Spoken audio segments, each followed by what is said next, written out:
আমরা সবাই রোজা রাখি, কিন্তু এর উদ্দেশ্য জানো কি? আসসালামু আলাইকুম। আমরা সবাই রোজা রাখি, কিন্তু একটা প্রশ্ন মনে আসে। রমজান শেষ হয়, কিন্তু আমি আগের মতোই থেকে যাই কেন? রোজা কি শুধু খাওয়া দাওয়া বন্ধ রাখার নাম, নাকি এর পেছনে আছে আরো বড় কোনো উদ্দেশ্য? আজ এই ভিডিওতে জানব রোজা রাখার প্রকৃত উদ্দেশ্য কি এবং কেন আমরা তার ফল পাচ্ছি না। কুরআনের আলোকে রোজার উদ্দেশ্য। আল্লাহ কুরআনে বলেন, হে মুমিনগণ, তোমাদের উপর রোজা ফরজ করা হয়েছে যাতে তোমরা তাকওয়া অর্জন করো। সূরা বাকারা আয়াত 183। এখানে আল্লাহ বলেননি ওজন কমানোর জন্য বা শুধু কষ্ট দেওয়ার জন্য, আল্লাহ বলেছেন তাকওয়ার জন্য।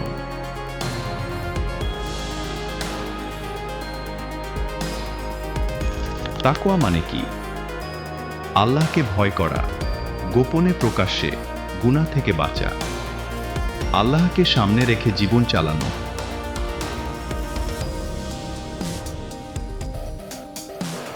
কিন্তু আমরা কোথায় ভুল করি? এখন আসি আসল কথায়। শুধু না খেয়ে থাকা, সাহারি থেকে ইফতার পর্যন্ত খাবার নেই, কিন্তু মিথ্যা কথা, গীবত, রাগ, হারাম দেখা সব চলতেই থাকে। রাসূল সাল্লাল্লাহু আলাইহি সাল্লাম বলেছেন, যে ব্যক্তি মিথ্যা কথা ও খারাপ কাজ ছাড়ে না, তার শুধু না খেয়ে থাকার কোনো প্রয়োজন আল্লাহর কাছে নেই।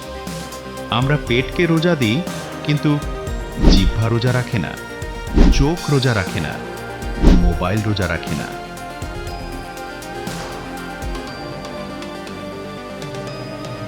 সঠিক রোজা মানুষকে কি শেখায়? আত্মসংযম।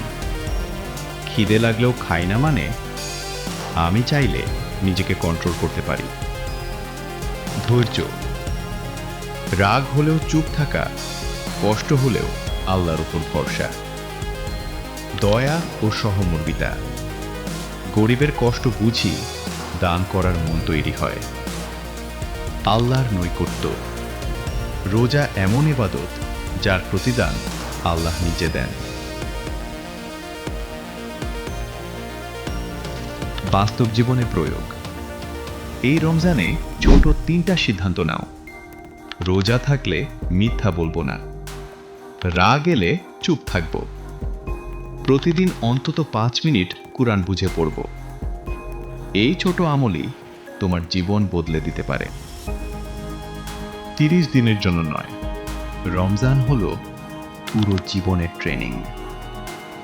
এই রোজা যেন শুধু ক্ষুধার কষ্ট না হয়, বরং তাকওয়ার শুরু হয়।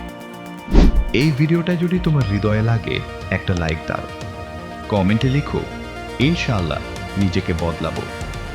ইসলামিক কন্টেন্ট পেতে চ্যানেলটি সাবস্ক্রাইব করো। আজ বিদায় নিচ্ছি, দেখা হবে নতুন কোনো ভিডিওতে। ততদিন সুস্থ থেকো, ভালো থেকো। আসসালামু আলাইকুম।